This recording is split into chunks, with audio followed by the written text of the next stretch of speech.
Allahumma sholli ala Muhammad. Bu, ada 3 golongan manusia yang ibadahnya sebagus apapun gak akan diterima oleh Allah.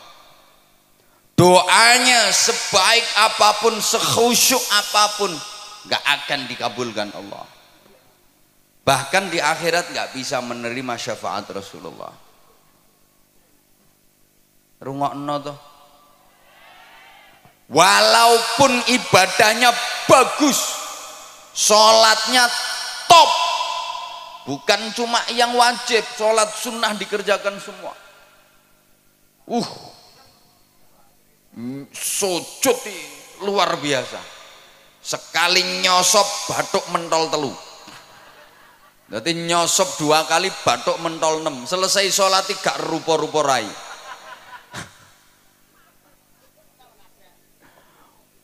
Poso bendino, sodakoh nyah-nyoh, zakat orang mufakat, wiridan sak dalan-dalan maca Quran yo turut ratan. Berangkat haji tiap tahun, dia pergi umroh seminggu 5 kali. Iso ngomahe Mekah kok. Kan omahe Mekah.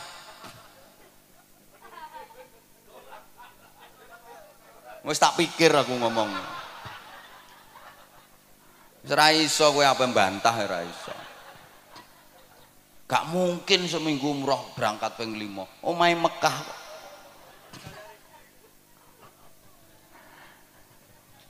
Kalau masuk 3 golongan manusia ini percuma.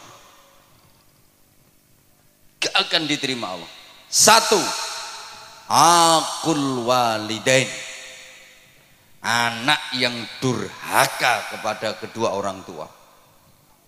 Naudzubillah.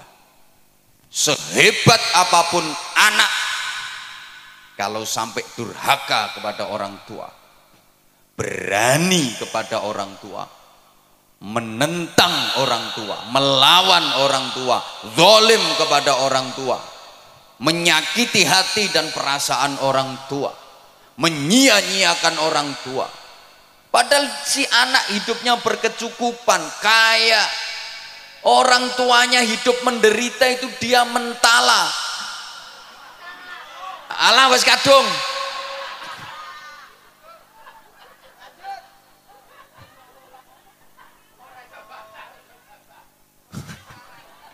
Sing ceramah aku apa sampean? Lah iya.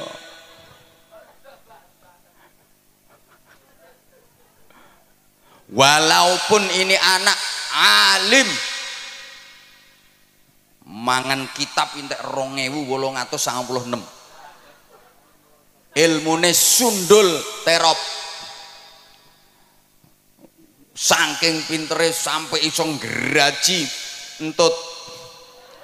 Ngraji angin ini sik gampang, ngraji entut begitu tit kok.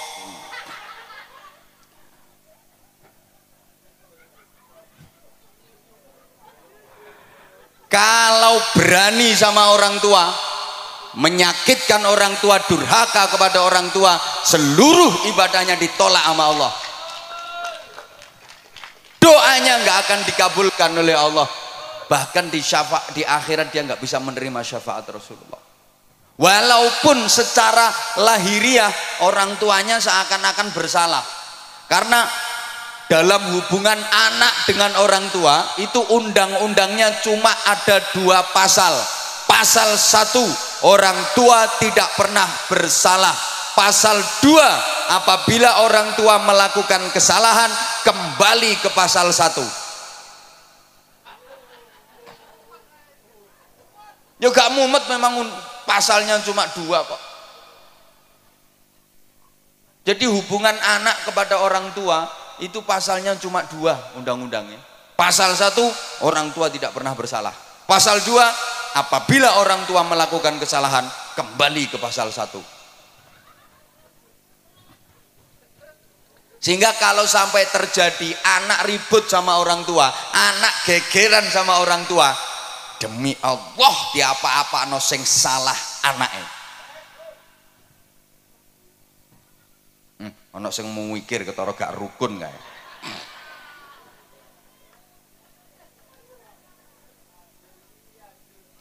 Wajar.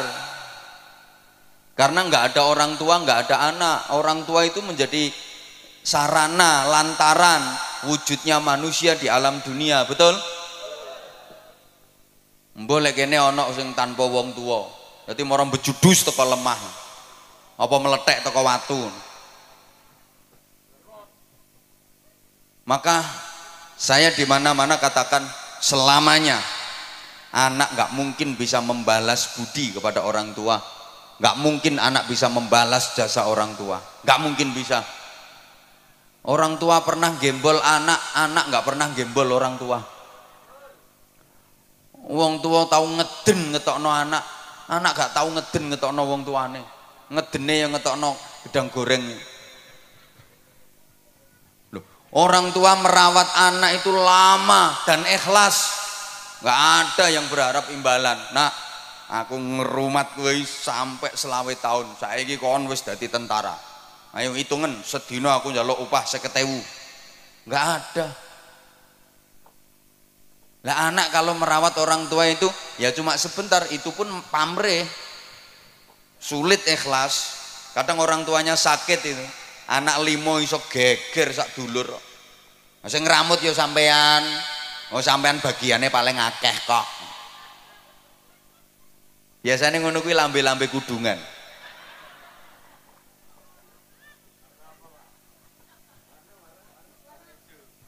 Halo. Halo. Ya. Rungokno. Orang tua merawat anak itu yang diharapkan hidupnya anak. Sing diharap-harap uripe. Lah nek anak ngramut wong tua iki mek karo nunggu matine kok. Sorry ya. Orang tua itu mau gantiin sakitnya anak. Kalau anak nggak mau gantiin sakitnya orang tua. Orang tua rela menggantikan derita anak. Kalau anak nggak mungkin mau menggantikan derita orang tua. Saya udah sering kasih contoh. Orang tua itu punya anak sakit, anak masih kecil sakit. Ya Allah, nangis semalaman nungguin anak nggak tidur. Dia nggak rela seekor nyamuk pun menggigit anaknya, hinggap di tubuh anaknya. Ditunggoni sampai gak turu, nangis memohon kepada Allah, ya Allah biar saya saja yang gantiin sakitnya anak saya asal anak saya sehat. Tapi anak gak mungkin mau gantiin sakitnya orang tua. Maaf, ayo coba sampean misalnya punya orang tua sudah pikun, ayo sampean gelem genteni, ya Allah kula sing pikun mawon.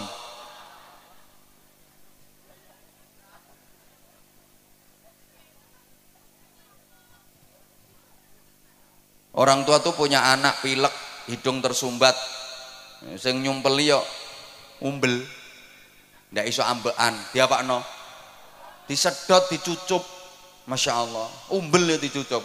Ayo bu misalnya bapak sampean umbelnya meler, mriki pak kulo dilatane pak.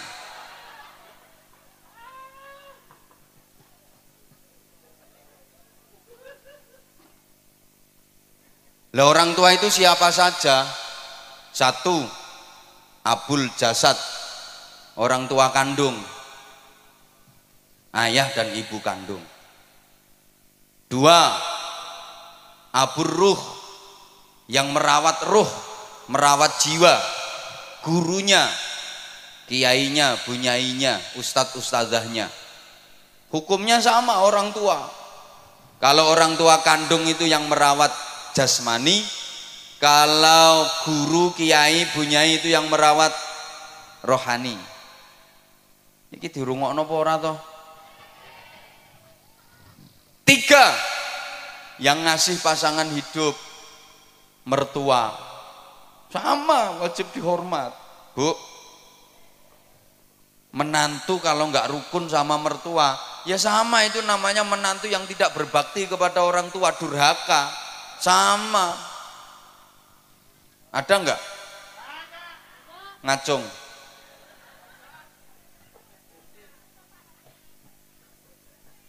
Sing akeh mantu gak rukun karo maratuwa iki mantu wedok. Kenapa? Mohon maaf, penting ini. Perempuan itu cenderung serakah.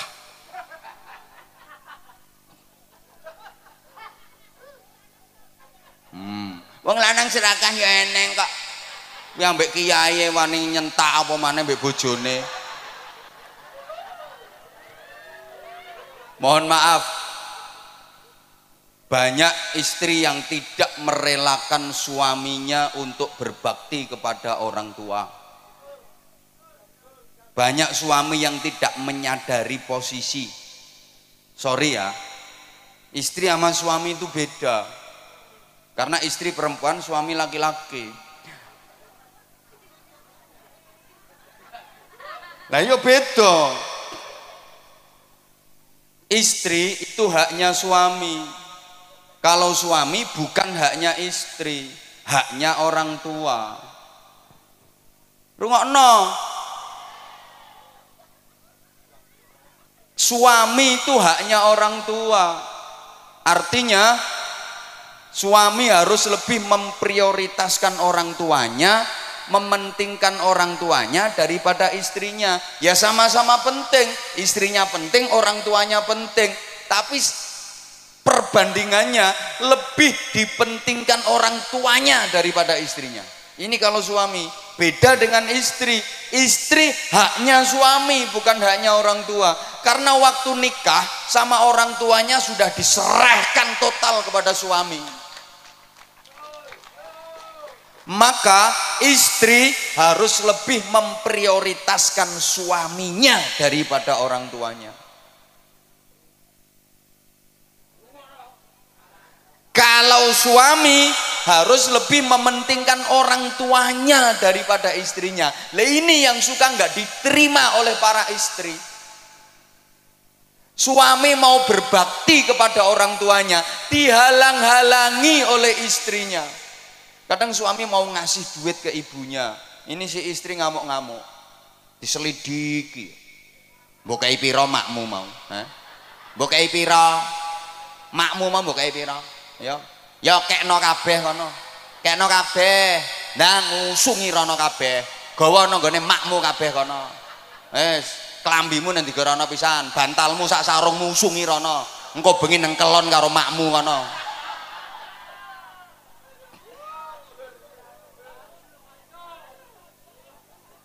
Suami mau berbakti kok dihalang-halangi. Bu,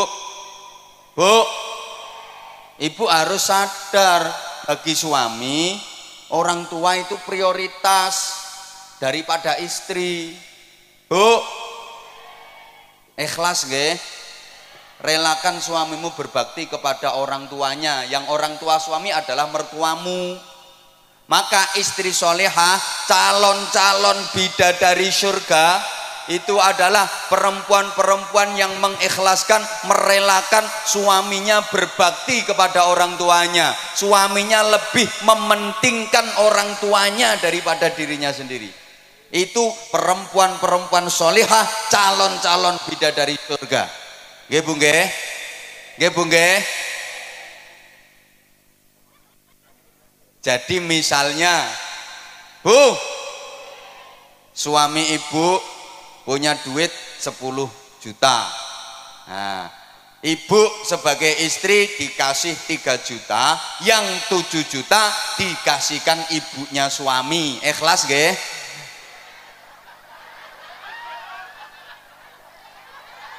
Ikhlas nggih?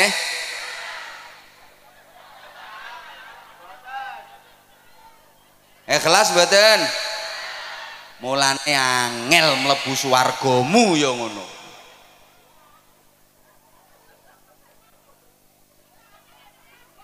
Loh, namanya lebih diprioritaskan ibunya daripada istrinya kok. Jadi nek bojomu ku ndek duit 1 juta, sampean sebagai istri dikasih 300.000, yang 700.000 dikasihkan ibunya suami, dikasihkan mertuamu. Ikhlas nggih?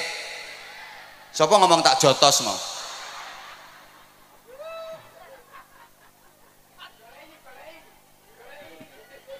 jotos deh. Kuwi istri apa petinju kok tak jotos deh. Kalau ibu ikhlas, nah itu gampang masuk surga. Itu istri solehah dan calon-calon ratu bidadari surga. Halo, rungokno. Jadi sampeyan niku Bu, kalau dikasih uang belanja sama suami, sebelum nerima duit itu sampean ngomong, "Mas, aku sampean kei duit ngene iki, buke sampean kei to ora?" Lek buke sampean kei ya aku gelem nrimo duit iki. Lek nek buke gak sampean kei, aku mau nampani, Mas. Buke kei sik kudu luwih akeh. Lek buke wis sampean kei, lagek tak trimo. Ngoten nggih? Pret. Pret.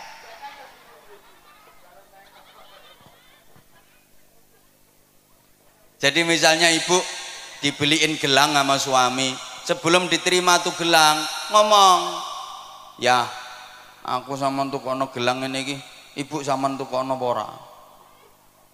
Lek ibu sampean tukono ya aku gelem. Lah nek ibu gak sampean tukono, aku mau nganggo ya, gak gelang-gelangan ra apa-apa. Penting ibu timbang aku. Ibu sing ngramut sampean, sengsara rekoso mulai cilik gedhekno sampean, sorone ra karuan. Aku petuk sampean wis siap pakai. Aku gelem nganggo gelang iki, tapi ibu ya tukono gelang sing luwih gedhe. Ngoten Bu nggih? Alah ra trimo pret nek iki. Pret.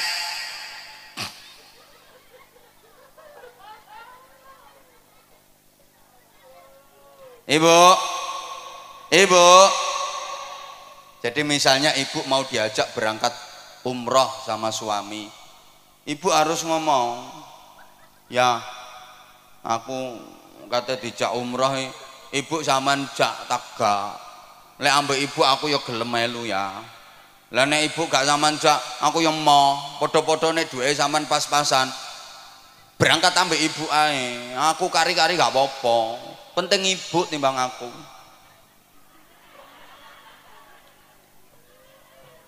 Bapak, sampean sebagai suami Pak, kalau punya istri yang karakternya seperti itu, betul-betul lelaki beruntung di dunia ini. Beja-bejane wong lanang. Subhanallah. Itu istri solihah yang memuliakan suami dunia akhirat. Betul Pak. Kalau Bapak punya istri dengan tipikal seperti itu, aku pesen Pak, ramuten sing apik, jangan sia-siakan. Betul Pak. Perempuan seperti itu Pak, sebelum mati jangan dikubur dulu.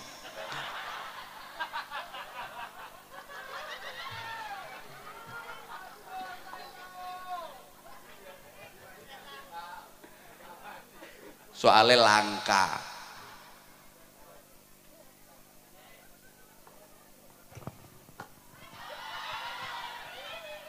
Loh udah 1,5 jam loh ini.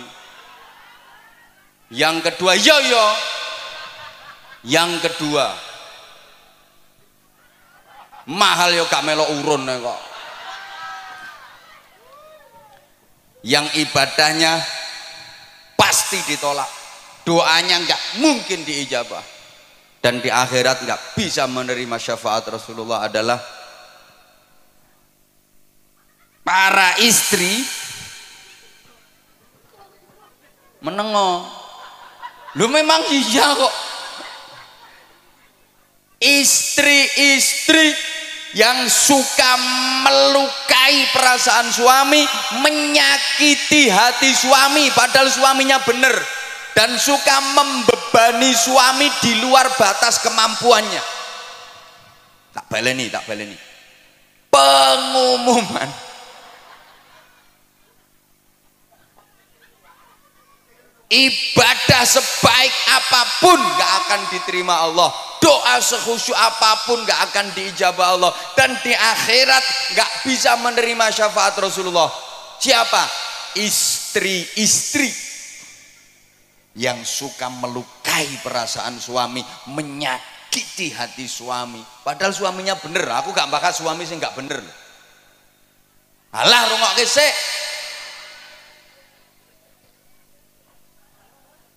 Ucul ya ben balon murah kok. Balon ucule geger ndangak kabeh. Tuku meneh 5.000 kok. Hah? Malah mek 3.000 gegerno pengajian. Halo. Halo. Bu, ini beneran loh, Bu. Rasulullah pernah cerita, besok di akhirat itu ada perempuan yang wujudnya enggak wujud manusia, bentuknya enggak bentuk manusia, tapi ndasnya alah ndasnya itu ndas celeng, terus awak menengok lagi, awaknya awak khimar, wis gampangane ndase celeng awake jaran. Hi, ngeri. Ndase celeng awake jaran. Siapa itu? Ya tadi perempuan yang suka membebani suami di luar batas kemampuan. Wong suami lo penghasilannya sebulan ini lo cuma 2 juta. Nek njaluk blonjo saulan sampai 250 juta.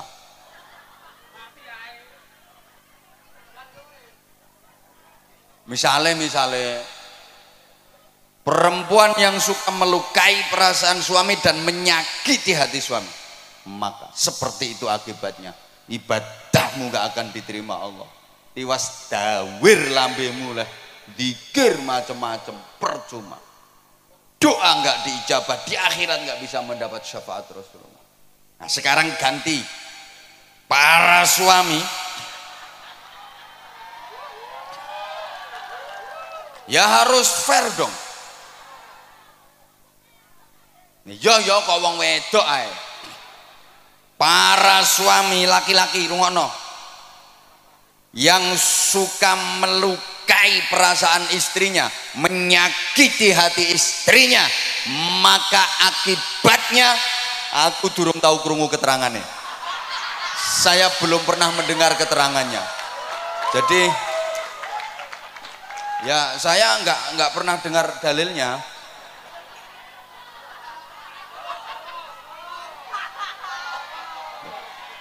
Lah nanti kalau saya sampaikan yo malah keliru kabeh wong. Saya nggak pernah denger kok.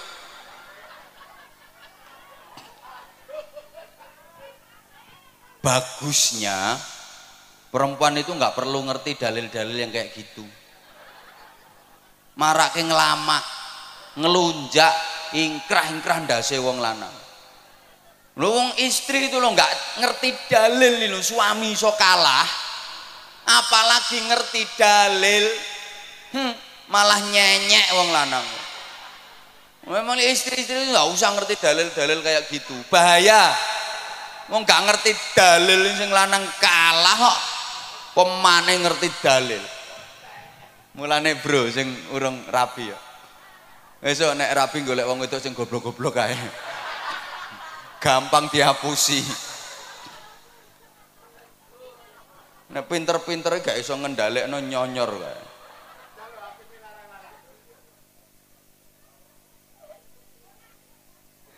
Yang ketiga udah itu berlalu. Yang ketiga, orang yang mutus silaturahim. Itu yang ibadahnya nggak akan diterima oleh Allah. Doanya nggak diijabah sama Allah. Di akhirat nggak bisa mendapatkan syafaat Rasulullah. Maka itu perlu kita hindari 3 hal tadi. Allahumma sholli ala Muhammad. Nah, selanjutnya jamaah rahimakumullah, perlu perbaikan diri. Peningkatan kualitas ibadah.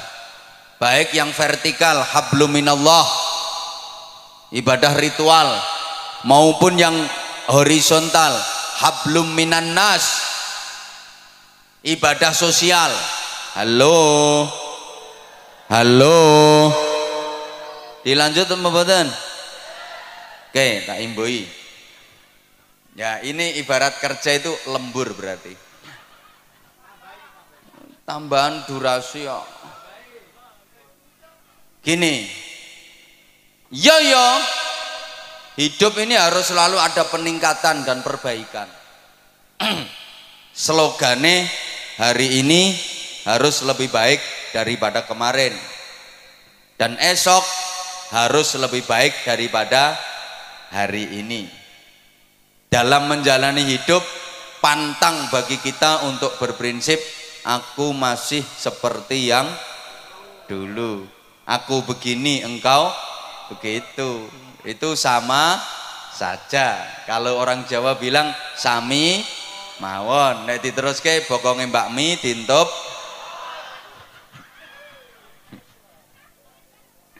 Harus ada dinamika ke arah hidup yang lebih baik. Ibu bapak jamaah rahimakumullah, pembangunan musola ini harus disertai dengan pembangunan manusianya. Ya, kita berharap mudah-mudahan musola, masjid-masjid yang ada itu benar-benar bisa menjadi laboratorium rohani, pembangunan mental spiritual. Negara kita itu punya jargon di lagu kebangsaan Indonesia Raya itu, bangunlah, bangunlah. Ayo toh Bu, pertama bangunlah jiwanya dulu, baru bangunlah untuk Indonesia. Bangunlah jiwanya. Pembangunan jiwa itu menjadi sangat penting.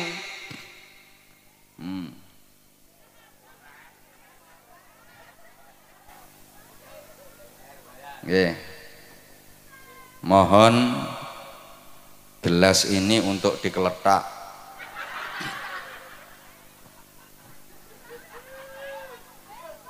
Untuk pembangunan sorban. Nggih. Iya. Nah itu juga termasuk bagian dari perbaikan. Nggih Bu nggih. Bu, saya yakin semuanya bawa duit. Kalau nggak bawa duit nggak apa-apa kok, kalung dilepas, gelang dipelorot nggak apa-apa, nanti biar dijual sama panitia. Ini pasti semuanya bawa duit. Saya nggak percaya kalau nggak bawa duit. Ono yang 100.000, ada yang 50.000, 20.000, 10.000, 5.000, 2.000, 1.000. Nanti kira-kira yang disedekahkan berapa?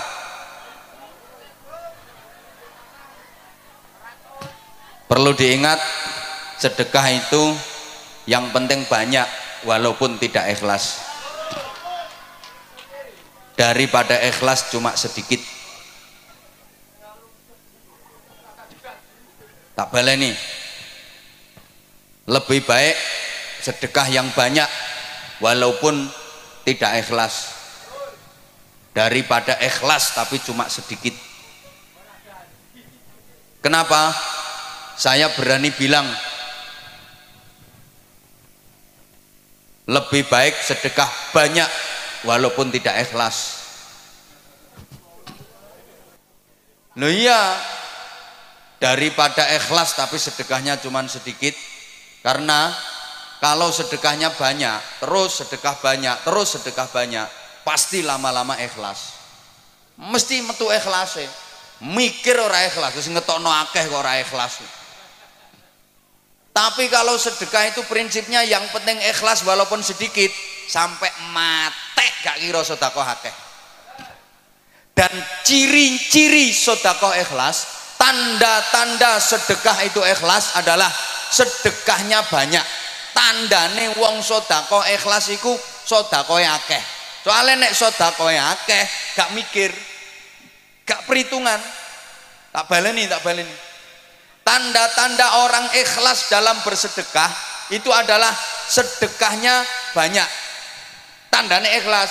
Soalnya gak perhitungan, gue duit piro, wis gak perhitungan. Engko urusan engko, sesuk urusan sesuk. Rezeki akeh sing guri, mesti ditempui, diganti sama Allah dengan ganti yang lebih banyak. Itu tandanya ikhlas. Nah, di antara tanda-tanda orang sedekah tidak ikhlas itu sedekahnya nilainya kecil, sedekahnya sedikit, tandane wong perhitungan.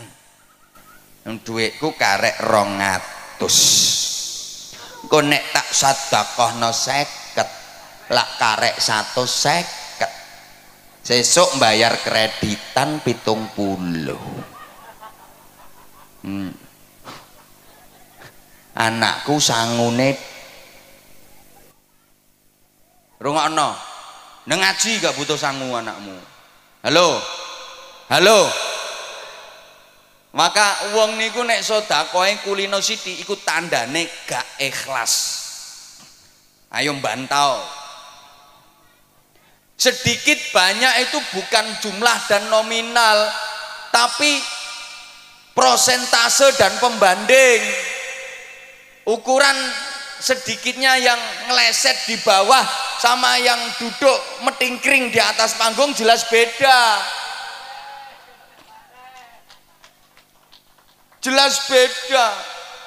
Mungkin lek kanggo sampean 500.000 wis akeh.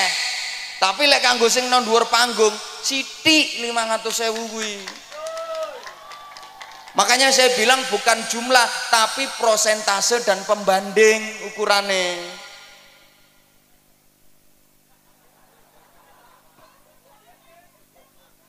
Lah iya, makanya kalau saya katakan di antara tanda ikhlas dalam bersedekah itu sedekah nominalnya banyak, nilainya banyak. Kuwi tandane ikhlas karena dia nggak perhitungan.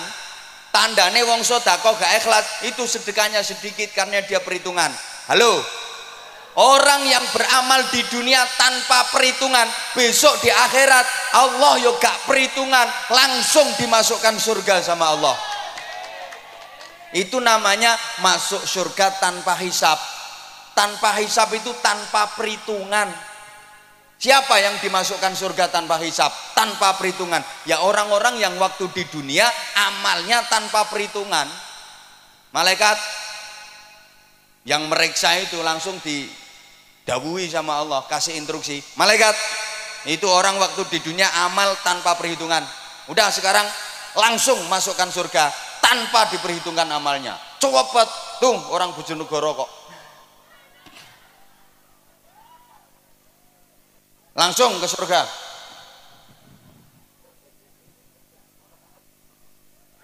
Halo lah, kalau orang di dunia amalnya penuh perhitungan, besok di akhirat Allah juga penuh perhitungan. Dihitung dulu amal bagusnya ada berapa, amal jeleknya ada berapa, lebih banyak mana tangannya untuk muter tasbih sama untuk kopek jarene, lebih banyak mana itu diperhitungkan semuanya. Lama perhitungan itu, paham gak? Ada yang masuk surga bi ghairi hisab, tanpa hisab, itu artinya tanpa diperhitungkan amalnya. Orang-orang yang waktu di dunia melakukan amal tanpa perhitungan, besok di akhirat Allah memasukkan surga tanpa perhitungan. Tapi kalau amal di dunia diperhitung sok no akhirat awas diperhitung karo Gusti Allah.